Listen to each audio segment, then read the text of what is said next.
Get to your yes quicker with impression signatures for SharePoint. To get started, select the Documents folder in your SharePoint site. Once loaded, you'll see the Impression Settings button in the menu bar. Click this to open the Settings panel. This will show your name, email, as well as the folder where the signed documents will be returned.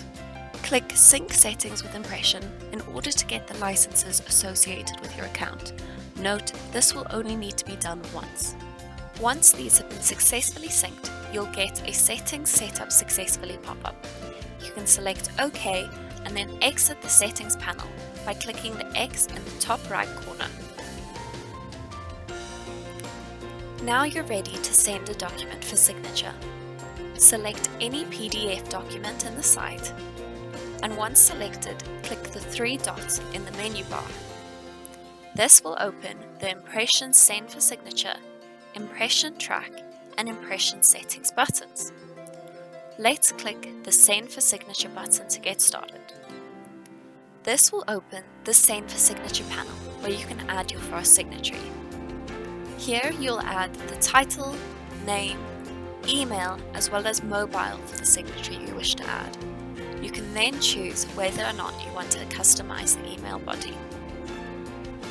Once you're happy with your signatory, click the Done button in order to add the signatory to the signatory list.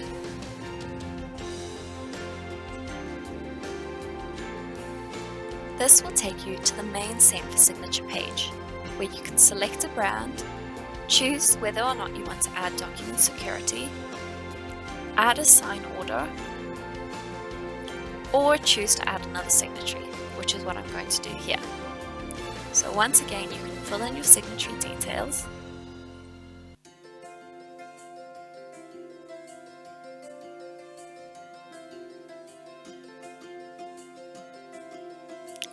here I'm just going to make the custom email body, please sign, and then I'll select done. I'm going to add a third signatory. This one I'm just going to name John Doe.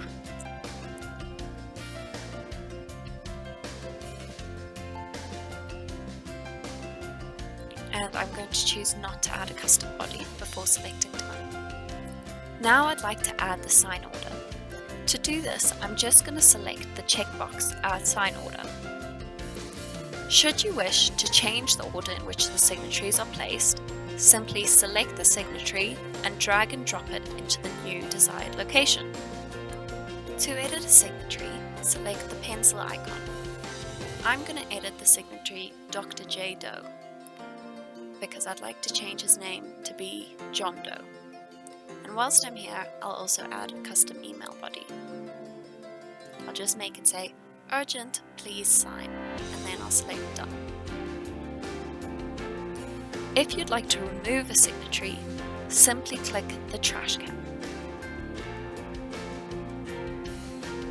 Now that I'm happy with my two signatories and the sign order, I'm going to click the Send for Signature button.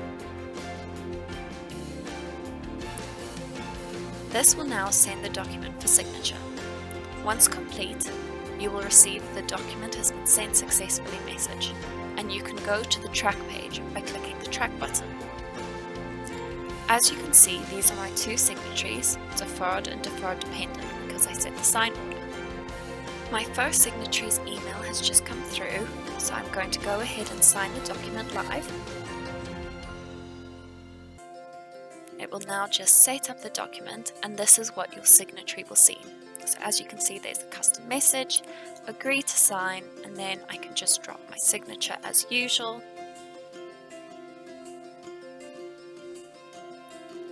And then I'm happy with that, so I'm just going to click finish and accept.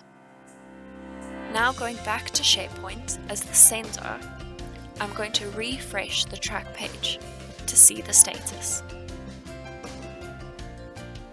As you can see, it's changed to Document Return Pending. This means the document has been signed and it's just waiting to be sent back to SharePoint. If I refresh again, you'll see the status has now changed to Complete Document Returned, and if I click the X in the top right corner, I can then go to this newly created Sign with Impression folder, which contains the signed document. There you can see the signature I've just added. Now I'm going to go back to the Documents page, and once again I'm going to click the document, the three dots, but this time I'm going to go to Impression Track. As you can see, the status of the dependent has changed to new, so I'm quickly going to sign that off screen, and then I'll refresh in a few minutes. Once refreshed a few minutes later, you can see that both of them have the status Complete Document Returned, and if I exit, I can then go back to the Sign with Impression folder, select the document, and be able to see both signatories. You can then select Version History in order to get all the different histories of the documents after each signatory has signed. Here you can even restore to previous versions. This is just one of the many ways Impression Signatures integrate seamlessly with SharePoint. Get to your yes quicker with Impression Signatures for SharePoint.